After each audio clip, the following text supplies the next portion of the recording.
पारुल साहू ने थामा कांग्रेस का हाथ। पारुल को कांग्रेस में लेकर आए नाथ। सुर्खी के संग्राम में पारुल साहू दिखाएंगी दम। बीजेपी बोली, आयतित के सहारे कांग्रेस लड़ेगी जंग। उपचुनाव से पहले प्रदेश की सियासत में आया राम गया राम का सिलसिला थमने का नाम नहीं ले रहा है। सुर्खी की पूर्व बीजेपी विधायक पारुल साहू ने कांग्रेस का हाथ थाम लिया है। पारुल ने कमलनाथ के हाथों कांग्रेस की सदस्यता ग्रहण की। उपचुनाव से पहले पारुल का कांग्रेस में आना बीजेपी के लिए बड़ा झटका माना जा रहा है। सुर्खी से बीजेपी की टिकट से मंत्री गोविंद सिंह राजपूत का चुनाव लड़ना लगभग तय है। माना जा रहा है कि कांग्रेस ज्वाइन करने के बाद पार्टी पारुल साहू को सुर्खी से उम्मीदवार बना सकती है। पारुल कांग्रेस में आने को घर वापसी बता रही है। सुर्खी विधानसभा क्षेत्र की जनता ये चाहती है कि मैं उनकी आवाज बनूं और अहंकार और डर के खिलाफ आज मैं उनके लिए लड़ाई लड़ रही हूं और वो चाहते हैं कि अहंकार और डर के खिलाफ मैं उनकी लड़ाई लड़ूं। इतने कहूंगी। और मेरी ये घर वापसी है और मैं अपने परिवार में वापस आ रही हूं और इसकी मुझे बहुत खुशी है। पूर्व सीएम कमलनाथ ने पारुल की कांग्रेस वापसी पर स्वागत किया तो छिंदवाड़ा सांसद नकुलनाथ ने पारुल के बहाने सिंधिया पर जमकर तंज कसा। तो मैं पारुल साहू जी का स्वागत करता हूं वापस कांग्रेस परिवार में। इनके पिताजी मेरे बहुत पुराने साथी रहे। आज वो भी होते, उनका स्वास्थ्य कुछ ठीक नहीं है, काफी दिनों से उनका स्वास्थ्य ठीक नहीं चल रहा, पर उन्होंने भी कांग्रेस की नींव बना के रखी थी और उस कांग्रेस की नींव का एक फल आज आपके सामने है। पारुल साहू थोड़ी भड़क गई थी, बहक गई थी पिछले 5 सालों में। अब वो घर वापसी कर रही है। अगर सिंधिया जी 70 साल के बाद घर वापसी कर सकते हैं तो ये क्यों नहीं। पारुल साहू के कांग्रेस में शामिल होने के बाद गृह मंत्री नरोत्तम मिश्रा और नगरीय प्रशासन मंत्री भूपेंद्र सिंह ने कांग्रेस पर तंज कसा। मंत्रियों ने कहा कि कांग्रेस के पास उम्मीदवार नहीं है, इसलिए वो आयतित के भरोसे ही चल रही है। देखो, कांग्रेस में दरअसल में व्यक्तियों का टोटा है। वर्तमान परिस्थिति में कांग्रेस के पास अब कोई बचा नहीं है, इसलिए प्रत्याशी ढूंढ रही है। वो जो पिछली सूची आई है आप उसमें भी देख लो, बिल्कुल यहाँ से बमोरी से कन्हैया लाल जी से लेके हमारे वहां तक भांडेर और ग्वालियर तक सब आयातित लोग ही हैं। जैसी कांग्रेस की स्थिति है वैसी इन आने वालों की स्थिति है। चुनाव है, चुनाव में आना जाना होता है और अब वो गई है, पर इससे कोई भारतीय जनता पार्टी को फर्क नहीं पड़ेगा। चुनाव हम लोग जीतेंगे। देखिए, कांग्रेस के पास खुद के पास तो प्रत्याशी है नहीं है, तो वो तो जो भी लेगी वो भारतीय जनता पार्टी में से ही तलाशेगी या और कहीं से तलाशेगी। पारुल साहू 2013 के विधानसभा चुनाव में गोविंद सिंह राजपूत को परास्त कर चुकी हैं। ऐसे में कांग्रेस को उम्मीद है कि पारुल के सहारे सुर्खी के संग्राम में वो विजय होगी। वहीं बीजेपी का दावा है कि किसी के आने से कोई फर्क नहीं पड़ता, सुर्खी में गोविंद के माथे पर जीत का तिलक लगेगा।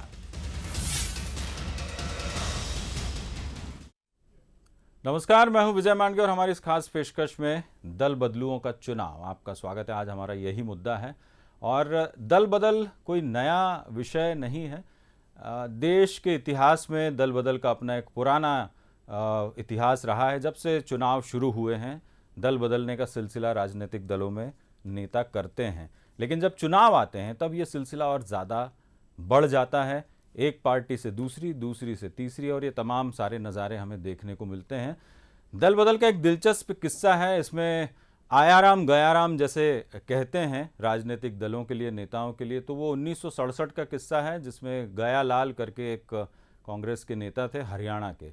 उन्होंने 15 दिन के अंदर 4 बार पार्टी बदली थी और कांग्रेस से वो विशाल हरियाणा पार्टी वहाँ गए, उसके बाद फिर कांग्रेस में आए, फिर दूसरी पार्टी बदली। तो इस तरह से उनके नाम के आगे आयाराम गयाराम शुरू हो गया। तो नेताओं के लिए ये इस्तेमाल होता है। तो दल बदल मध्य प्रदेश में भी इस समय उपचुनाव पूरे बहार पर है, शबाब पर है, तो ऐसे में ये तो होना ही है। और आज इसी अहम मसले पर चर्चा करेंगे कि क्या विचारधाराएं दूर हो चुकी हैं, क्या आप किसी एक दल में जाकर केवल अपनी महत्वाकांक्षा पूरी करना चाहते। तमाम सारे सवाल हैं, तमाम सारे मुद्दे हैं। मेरे साथ मेहमान जुड़े हैं, मैं उनसे आपका परिचय करा देता हूं इस मुद्दे पर चर्चा के लिए। वरिष्ठ पत्रकार, राजनीतिक विश्लेषक के तौर पर जगदीश द्विवेदी जी हमारे साथ जुड़े हैं। जगदीश जी, बहुत स्वागत करता हूं। और बीजेपी कार्य समिति के सदस्य हैं सुरेंद्र शर्मा जी, वो मेरे साथ जुड़े हैं स्टूडियो से, बहुत स्वागत करता हूँ। और धनोपिया साहब, अध्यक्ष है राज्य पिछड़ा वर्ग आयोग के, जेपी धनोपिया साहब, आपका भी बहुत बहुत स्वागत है। सबसे पहले जगदीश जी, बहुत दल बदल हो रहा है, हमने देखा है, अभी 10 दिन भी नहीं हुए थे, लगातार सामने आ रहे हैं ऐसे दल बदल के नज़ारे, दल बदल की तस्वीरें। क्या विचारधाराएं या सिर्फ चुनाव जीतना, टिकट पाना, ये मकसद रह गया? देखिए विजय, बहुत जो आप कह रहे हैं दल बदल हो रहे हैं, दल बदल हो भी रहे हैं और आगे जाके होंगे भी। क्योंकि जब राजनीति में निष्ठाओं की परिभाषाएं जो है वो सिर्फ जीत पे आके ख़त्म हो जाएं, तब राजनीति में यह सब होता है। क्योंकि राजनीति कभी विचारधाराओं की हुआ करती थी, अब राजनीति विचारधाराओं की नहीं है। राजनीति अवसरवादिता की है, राजनीति मौका मिलने की है, राजनीति खुद को पद पे स्थापित करने की है और राजनीति खुद को दूसरों से आगे ले जाने की है। तो जब राजनीति का चरित्र बदल गया, राजनीति का चेहरा बदल गया, राजनीति की चाल बदल गई, तो फिर किस पार्टी की निष्ठाओं से कौन जुड़ा है इसका कोई मायने ही नहीं रखता।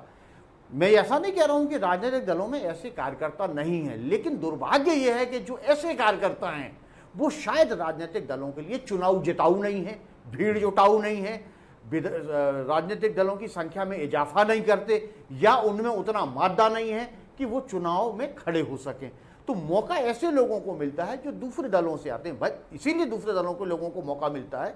बीजेपी ने जो किया मध्य प्रदेश के चुनावी इतिहास में, मैं पहला ऐसा रण देख रहा हूं जिसमें प्रत्याशी अनजाने चेहरे हैं ही नहीं।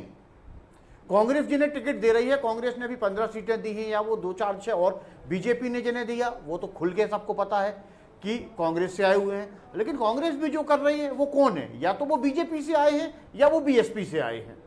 तो ऐसे में बीएसपी से आने वाले की विचारधारा क्या कांग्रेस की विचारधारा से मेल खाती है? क्या कांग्रेस से जो लोग बीजेपी में गए हैं, क्या उनकी विचारधारा उनसे मेल खाती है जो सालों बरसों बरस खाटी कांग्रेसी रहे? अब आप ये कह दो कि साहब जो है गंगा में मिलके सारा पानी शुद्ध हो जाता है, तो ये बातें कहने को तो ठीक लगती है, लेकिन यथार्थ के आधार पर राजनीतिक दलों को ये समझना पड़ेगा कि जनता इतनी बेवकूफ़ नहीं है विजय जी, जनता सब कुछ समझती है। कम से कम कुछ मर्यादाओं को बना के राजनीति तो करे। लेकिन ये में अंतर जरूर है कि इस बार का जो उपचुनाव है वो मूल चुनाव जो थे उनसे ये रण बहुत ज़्यादा कांटे का और बहुत ज़्यादा दिलचस्प होने वाला है। और दूसरे शब्दों में ये कहें कि कांग्रेस अब जो है उसी कांटे से भाजपा को गंभीर घाव देने के प्रयास करने में लग गई है, जो घाव उसे बीजेपी ने उसके विधायक तोड़ के दिए थे। बिल्कुल सही कहा आपने। और सुरेंद्र शर्मा जी इस पर प्रकाश डालेंगे कि कांग्रेस उसी अंदाज में, उसी तरह से पलटवार कर रही है। सुरेंद्र जी, इसको आप बार कहते हैं तो मुझे आश्चर्य होता है। घर में नहीं है दाने, अम्मा चली भुनाने।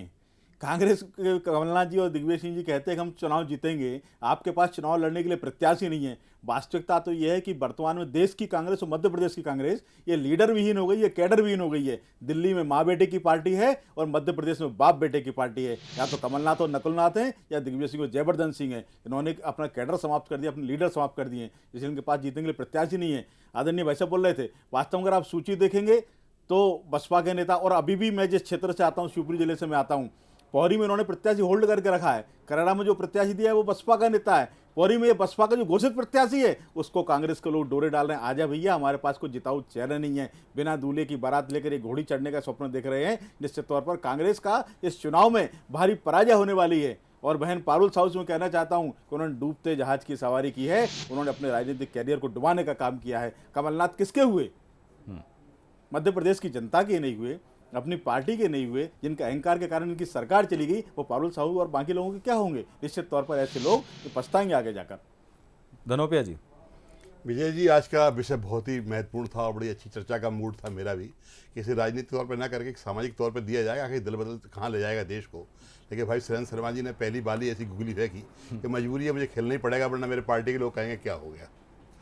ये मध्य प्रदेश में चुनाव है, ना तो ये आम चुनाव है ना ये उपचुनाव है, ये भविष्य का चुनाव है।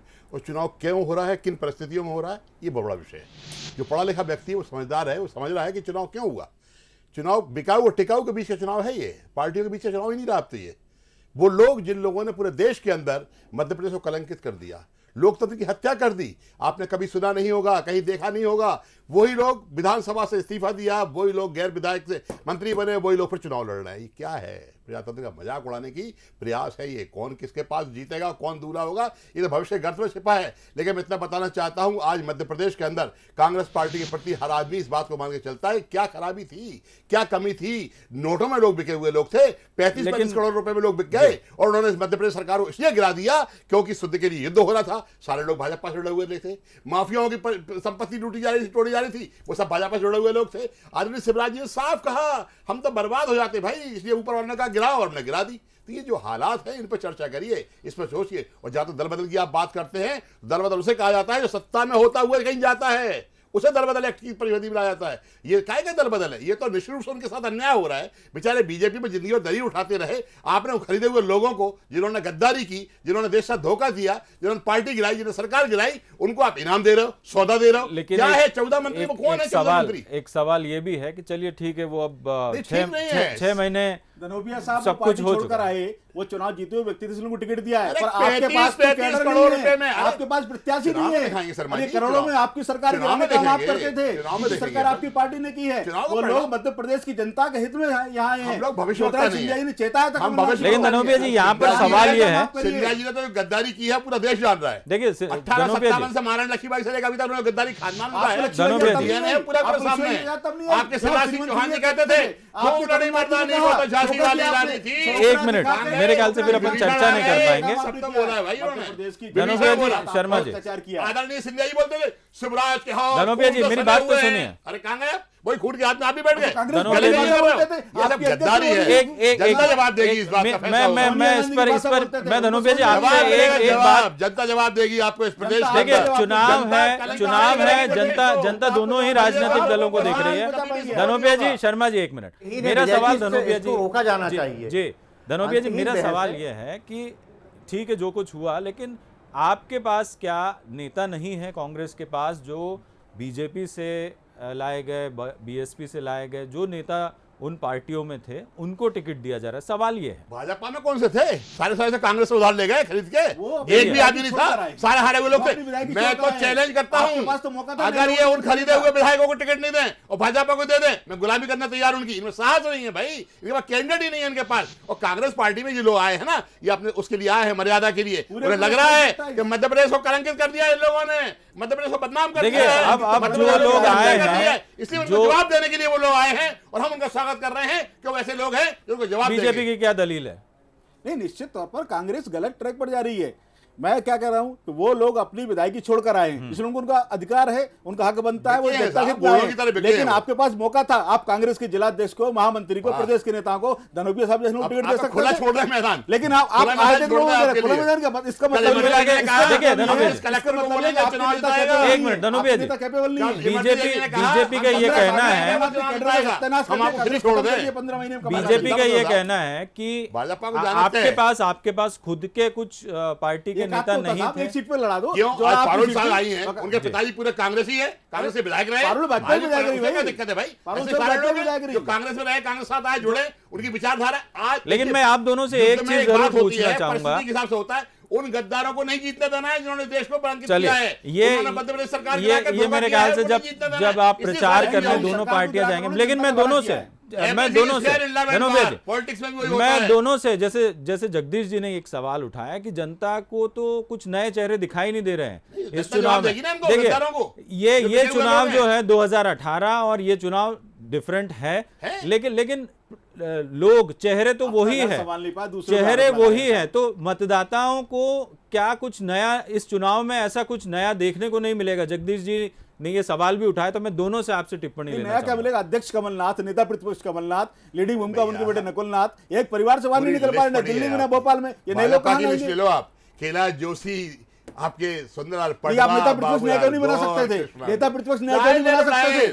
कहां पे प्रदेश अध्यक्ष कमलनाथ, नेता प्रतिपक्ष कमलनाथ, वारेनाथ, मैं आपको बता दूं 50 लोग ऐसे हैं जो पिता पुत्र के ऊपर चल रहे हैं आप लोग। आज भारतीय जनता पार्टी में कल तक आदमी बेईमान होता है, भाजपा में आया ईमानदार हो गया, सब गंगा नहा के आ गया। जी दिल्ली में मैं जगदीश जी से सवाल करूंगा। मध्य प्रदेश की राजनीति सवाल नहीं है, प्रजातंत्र को कलंकित मत करो। आने वाले जगदीश जी, लोगों को दोनों ही राजनीति में दल रास्ता बना के रखो। आज धनोपिया पढ़ा जी, लिखा आदमी घबराने लगा। जगदीश जी, भ्रष्टाचार होता है एक मिनट राजनीति धनोपिया में। जी, जगदीश जी, दोनों ही दल अपनी अपनी तरीके से जो भी हुआ है उसको जस्टिफाई कर रहे हैं, लेकिन आप क्या सोचते हैं मतदाताओं को क्या मैसेज जाएगा दोनों ही दलों की तरफ से? मतदाताओं को मैसेज देने की चिंता किसे है? अगर ये चिंता राजनीतिक दलों को होती तो अपनी सुविधा के अनुसार दल बदल की परिभाषाएं नहीं गढ़ी जाती। भाई धनोपिया जी अपनी जगह बिल्कुल सही है और मैं उनको भी सही मान रहा हूं, उनका धर्म है अपनी पार्टी की बात को स्थापित करना। लेकिन सवाल इस बात का है कि अगर बीजेपी जिन 22 विधायकों को तोड़ के ले जाती है और सरकार गिर जाती है तो वो सही कैसे हो गया? और कांग्रेस बीजेपी के जो दूसरे नेता थे जो अपने आप को खुद को पार्टी में या बीएसपी के लोग थे, अगर वो अवसर लेने की चाह में कांग्रेस से लड़ रहे हैं तो वो गलत कैसे हो गया? अगर गलत ये भी नहीं है तो गलत वो भी नहीं है। आप ईमानदारी की बात करिए, फ्रंट पे बैठ के आप जो है परिभाषाएं अपने हिसाब से मत बनाइए। आप अपने तर्कों से लोगों को चुप करा सकते हैं, लेकिन इस तरह की तर्कों से लोगों को, माफ कीजिएगा, आप संतुष्ट नहीं कर सकते जनता को। मैं आपसे बार बार वही कह रहा हूं कि आप अपने तर्कों से ठीक है सामने वाले को टीवी डिबेट में बैठ के शांत करा सकते हैं, लेकिन ये तर्क जनता के सामने कितने टिकेंगे इसमें बहुत बड़ा संदेह है। आप किसी को कुछ भी कहते रहें। सबसे पहली बात यह है कि दल बदल का बहुत अच्छा एक विषय था, दल बदल क्यों? अगर सरकार गिरी तो निश्चित रूप से दल बदल के लिए गिरी, उसके कारण आप कुछ भी थोपिए, कुछ भी बनाइए, और कारण हो भी सकते हैं। मैं ये नहीं कह रहा हूं कारण कौन गलत है कौन सही है। राजनीति में सरकार सर्वोपरि होती है, यही राजनीति का मूल सिद्धांत होता है। विधायकों की संख्या का अगर नंबर, विधायकों की संख्या नहीं बढ़ानी है, विधायकों के नंबर नहीं बढ़ाने हैं, तो क्यों बीजेपी उन लोगों को टिकट देती जो कांग्रेस से आए हैं, और क्यों कांग्रेस उन्हें चुनती जो बीजेपी से आए? क्योंकि सवाल दोनों दलों के पास, मकसद दोनों दलों का एक है कि ज्यादा से ज्यादा विधायक किसके जीते। इसके लिए सबसे बड़ा जो दुखद है, धनोपिया जी भी बैठे हैं और आदरणीय कांग्रेस की बीजेपी के भी वरिष्ठ नेता बैठे हैं, मैं दोनों से कह रहा हूं कि क्या इससे, चाहे कांग्रेस का हो या बीजेपी का, इस बात पे भी जरा ईमानदारी से विचार करिए कि क्या इससे पार्टियों के मूल कार्यकर्ता, मूल कैडर कार्यकर्ता क्या प्रभावित नहीं होता? सालों साल झंडा उठाने वाला आज कांग्रेस में अगर मान लो सुर्खी से कोई गोविंद राजपूत के बाद तीसरे या चौथे नंबर के नेता टिकट की उम्मीद कर रहे होंगे, आप टिकट ले आए। बीजेपी के साथ मुश्किल क्यों खड़ी हो रही है? बीजेपी के साथ मुश्किल इसीलिए खड़ी हो रही है कि आपने उन लोगों को चुनाव मैदान में उतार दिया है जो पिछले 17 साल से, 15 साल से, 20 साल से कांग्रेस में थे, वहीं से चुनाव लड़ते रहे, जीतते रहे, हारते रहे, बात अलग है। लेकिन उस कैडर बेस कार्यकर्ता का क्या हो रहा है जो दरी उठाने का काम करता रहा? जनता इस बात के जवाब चाहती है और ये चुनाव में जनता को इन कई सवालों के जवाब मिलेंगे। और इस चुनाव के बाद विजय में एक बहुत महत्वपूर्ण बात और कहना चाह रहा हूं दोनों दलों के लिए, इस चुनाव के बाद जो राजनीतिक घटनाक्रम आएगा वो बहुत ऐसा होगा जो भारी उलटफेर लिए होगा। बिल्कुल सही कहा आपने। और ये कार्यकर्ताओं का मनोबल नहीं गिरता धनोपिया जी यदि इस तरह से नेता आ जाते हैं दूसरे दलों से? विजय जी, आप मेरी पृष्ठभूमि जानते हैं, मैं बड़ी स्पष्ट तौर पर बात करने के लिए हूँ। मैंने पहले ही कहा कि आज का इतना अच्छा विषय था, इस पर चर्चा इतनी अच्छी होती और सारी चीज़ों को होती, जनता भी समझती कि हाँ बात चर्चा है, लेकिन राजनीतिक तौर पर जब चर्चा करेंगे तो यही सब सामने आएगा जो सामने रखा हुआ है। अदरवाइज तो कोई रास्ता नहीं है। मेरे ख्याल से अब मौका है। मैं वही आपसे कह रहा हूँ ना कि चूंकि आप इस बात को समझिए कि जब संविधान बना था तो संविधान के लोगों ने क्या मर्यादाओं किया था। जब आदरणीय राहुल गांधी जी बहुत बम्पर मेजॉरिटी के साथ आए तब उन्होंने दल बदल कानून इस नीयत से लाए थे, राजीव गांधी जी। लेकिन उस समय इस बात को वो लोग भूल गए कि हमारे लोग नए नए रास्ते भी निकाल लेंगे, ऐसी बातों को निकाल लेंगे। आज संविधान में लिखा हुआ है कि कोई भी मंत्री 6 माह तक इस प्रत्याशा में रह सकता है जब तक वो विधायक बने। लेकिन कोई का मतलब कोई माने कोई होना चाहिए ना, बहुत से तो नहीं हो सकता। लेकिन आप देखिए उन्होंने 1 से 14 ले गए क्योंकि साहब लकूना है। दूसरी बात, मेरा कहना, जिस विधानसभा में आपको विश्वास नहीं था, जिस विधानसभा से आपने त्याग पत्र दिया। रोक रहा हूं धनोपिया जी, एक सेकंड धनोपिया जी, एक मिनट इसमें एक चीज ऐड ऑन कर रहा हूं। इसका भी धनोपिया जी आप बहुत ठीक बात कर रहे हैं, इसका भी एक फायदा उठाया जा रहा है क्योंकि अपना संविधान 6 महीने के बाद की स्थिति के बारे में मौन है। मैं अभी आ रहा हूं। 6 महीने के बाद उसके बाद संविधान ही मौन है, दूसरी उसकी भी व्याख्या अपने स्तर पर कर ली जा रही है। अब उसमें स्थिति कहां बनती है कि सारी की सारी बात है। आदरणीय दुबे जी ने बहुत अच्छी बात इसलिए, मान लीजिए चुनाव अभी पड़ गए और 20 अक्टूबर को ये 2 मंत्री जो उनके हैं, तुलसीराम सिलावट और आदरणीय गोविंद राजपूत, इनका कार्यकाल खत्म हो जाता है 6 महीने का। क्या होगा इनका? ये भारतीय जनता पार्टी के लोग फिर संविधान को जेब में डाल देंगे और फिर दोबारा शपथ दिला देंगे। ये मान के चलिए, मतलब सवाल ये है कि हम संविधान की रक्षा कर ही कहां रहे। अगर मेरे को विश्वास नहीं है तो मैंने इस्तीफा दिया उसी विधानसभा से, फिर मैं वहीं पर बन गया, मंत्री बन गया, और मंत्री बना मैं प्रदेश का, और काम कहां कर रहा हूं? विधानसभा में। विधानसभा में काम कर रहा हूं, विधानसभा का मंत्री हो गया है। क्या ये नियम के विरोध नहीं है? क्या कहीं देखने चुनाव आयोग कि संविधान में अगर मौन है तो हम करें?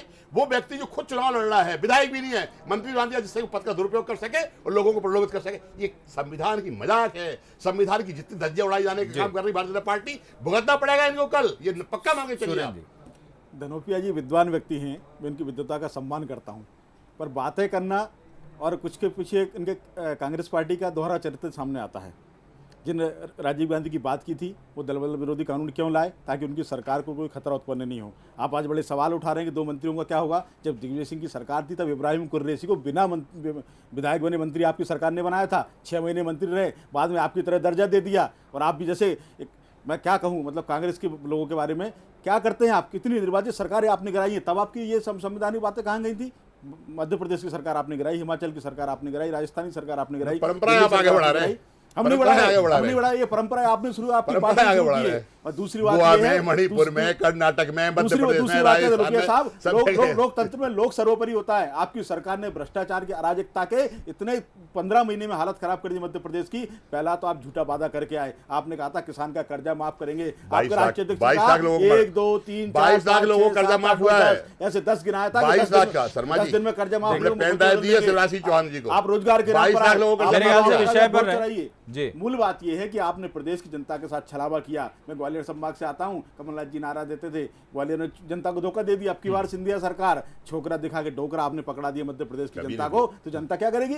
और आप बात कर रहे हैं कार्यकर्ता की। आदरणीय जगदीश जी, मैं भाजपा का कार्यकर्ता हूं, 15 महीने में भाजपा के कार्यकर्ता ने जो सहाय कमलनाथ के सरकार पर कितने कार्यकर्ता, लेकिन मेरा जो मूल सवाल धनोपिया जी से था, हमारा कार्यकर्ता उत्साहित है और फिर से सरकार बनाएगा। मेरा सवाल जो मूल सवाल था कि जो कार्यकर्ता है, जो आपकी पार्टी का कार्यकर्ता है, जो समर्पित कार्यकर्ता है, जब वो किसी दूसरे दल से आए नेता के लिए काम करता है तो थोड़ा सा दुख तो होता ही नहीं। मैं वही कह रहा हूँ कि 15 महीने में हमारे कार्यकर्ताओं पर इतना अत्याचार कांग्रेस, और ऐसा कांग्रेस के साथ भी है। मैं दोनों दलों की एक बात बता दूं, 15 साल का जो भारतीय जनता पार्टी का शासन था, उसमें छोटा बच्चा, 3 साल का बच्चा 18 साल का वोटर हो गया, उसे भाजपा के अलावा कुछ नहीं देगा। पूरा शासन को शासन जैसा भी आप कह सकते हो चलता रहा। कांग्रेस का कार्यकर्ता हिम्मत करके टिका रहा, डटा रहा। जब सरकार आई तो सरकार को आपने किस तरह से गिराया?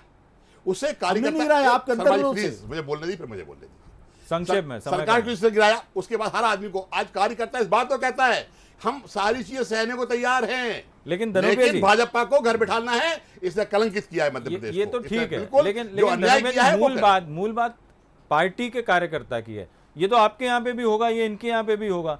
आपका कार्यकर्ता क्यों मायूस नहीं होगा? कि मायूस होगा। विरोध है लोगों में, लोग विरोध भी कर भी रहे हैं, लेकिन वो जो बीजेपी से आए नेता है उनके लिए कितना मन से काम कर, मजबूरी है। जिन लोगों ने धोखा दिया है उनको दुरुस्त करना बहुत जरूरी है। अगर हम आज ये कहें कि भैया हमारा कार्यकर्ता खड़ा होगा, बेच खाएंगे ये लोग। कल जिस तरह उन्होंने किया, इमरती नहीं बोल रही थी, हम कलेक्टर से बोलेंगे इसी बात की है कि चुनाव जीतना है, चुनाव जीतना है। और चुनाव जीतने के लिए उसके लिए कुछ भी भाजपा के और भी लोग ला रहे हैं। हम तो अभी चिंता नहीं कर रहे हैं, लोग और आ रहे हैं भाजपा के। यार भाजपा को भाजपा से लड़ाएंगे और देखना जिता के दल लेके आएंगे। जगदीश जी, मजबूरी है, चुनाव जीतना है, और शायद इसी वजह से ये तमाम जो नेता है वो एक दल से दूसरे दल, दूसरे से तीसरे, ये देखने को मिल रहा है। यानी सिर्फ जीतना, चुनाव जीतना एक ध्येय है। मैंने पहले भी यही विजय आपसे कहा था कि राजनीति में अब जो है सिद्धांत तिरोहित हैं, और सिर्फ और सिर्फ सत्ता में हम कैसे रहें, ये सबसे जरूरी है। हालांकि मैं धनोपिया जी की एक बात से थोड़ा सा सहमत नहीं हूं। वो सहमत इसलिए भी नहीं हूं कि अगर ये विधायक गए हैं तो इसमें कांग्रेस को भी तो आत्ममंथन की जरूरत है ना, कि चलती हुई सरकार से विधायक क्यों चले गए। अब आप उन पे कुछ भी इल्जाम लगाते रहो, उन इल्जामों से आपकी सरकार वापस नहीं आने वाली। कहीं ना कहीं आपके नेतृत्व ने उनको परखने में, या तो उनको परखने में गलती की, या उन्हें वो तवज्जो नहीं मिली जो तवज्जो उनके नेता को मिलनी चाहिए थी। निश्चित रूप से इस बात से कोई भी कांग्रेसी इंकार नहीं कर सकता कि अगर मध्य प्रदेश में सरकार बनी थी तो उस सरकार में ज्योतिरादित्य सिंधिया एक बड़े चेहरे थे। अगर वो चेहरे नहीं होते तो बीजेपी का एक नारा था, माफ करो महाराज। इसका सीधा मतलब है कि बीजेपी को सबसे ज्यादा खतरा ज्योतिरादित्य सिंधिया के चेहरे से। चलिए, बहुत संक्षेप में है क्योंकि समय कम है, मेरे ख्याल से आखिरी टिप्पणी। जी जगदीश। लेकिन उसके बाद अब जो घटनाक्रम घट रहा है वो राजनीतिक कार्यकर्ताओं को, जो किसी भी राजनीतिक दल का मूल कार्यकर्ता है, मेरा दृढ़ मत है कि उसको निराश करने वाला है, उसको हतोत्साहित करने वाला है। बराए मेहरबानी राजनीति की परंपराओं को कायम रखिए और एकदम से आयातित उम्मीदवारों को टिकट देके कैडर बेस कार्यकर्ता को निराश मत कीजिए। भाजपा एक को ही छोड़ दे, ये तो पूरा क्या है, सबको चलिए। देंगे हम तो। अरे साहब, 28 देंगे, आपकी सीट एक थी, को आप समय छोड़ो, कम है, कुछ समय छोड़ो, कम है और कुछ मेरे छोड़ो, ख्याल से दो बहुत चार अच्छी छोड़ो, बात। चलो हम मान रहे हैं, बहुत एक भी छोड़ रहे हैं। धनोबे जी, थे। सुरेंद्र जी समय कम है, चूंकि हम समय की 27 सीमा है, से नहीं तो मैं जीतेंगे आप लोगों और को कांग्रेस मौका उसका देता। जवाब देंगे। और जगदीश जी ने बहुत अच्छे कीनोट जगदीश पर जी इसे विद्वान व्यक्ति हैं, उन्होंने बहुत सही बात खत्म कही है। किया है और उसमें कार्यकर्ताओं के मैं लिए एक चीज हताशा का और समय नहीं जोड़ना है। चाहूंगा। वो किसी पार्टी का कार्यकर्ता हो, हताशा का समय है, इसमें कोई दो मत नहीं है। राजनीति के गिरते हुए चरित्र का परिणाम है, कार्यकर्ता दुखी रहेगा जिंदगी भर। चलिए ये चलिए माना तो यार। कांग्रेस की तरफ से माना तो गया और मेरे ख्याल से बीजेपी भी मानती है कि यदि ये चरित्र रहा तो कार्यकर्ता हमेशा दुखी रहेगा। और विनोबा भावे और जयप्रकाश नारायण ने दल विहीन लोकतंत्र की कल्पना की थी, लेकिन दल विहीन लोकतंत्र की कल्पना क्या धीरे धीरे इसी तरह से साकार होगी कि एक दल, किसी का कोई दल नहीं और वो जितने चाहे दल बदल ले। बहरहाल बहुत सोचने वाली बात है और मध्य प्रदेश का जो उपचुनाव है उसमें ज़्यादातर चेहरे वही रहेंगे जो पहले किसी और पार्टी में थे, फिर दूसरी पार्टी में चले आए हैं। हमारे इस खास पेशकश में इतना ही और तीनों मेहमानों को बहुत बहुत शुक्रिया अदा करना चाहूँगा। नमस्कार।